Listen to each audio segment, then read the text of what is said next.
Chị chữ lời ai bắt đi xung quanh. Lots of beans. Cheese and meat. Is the bean.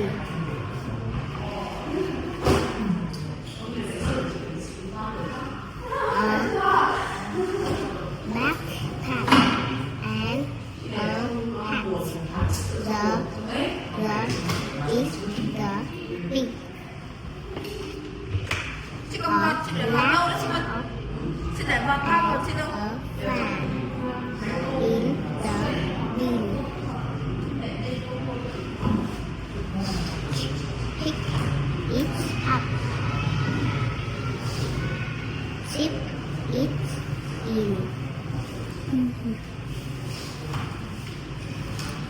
It is up to the top. In the box, I can see a tree. I can see a grass. I can see a flower. I can see a bee. I can see a slide. I can see a seesaw. I can see a swing. I can see a basketball. Would you like to play on the slide?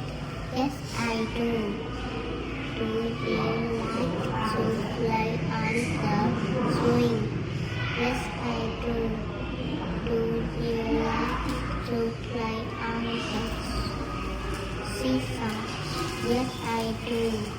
Do you like to play on the monkey bar? Yes, I do. Bye.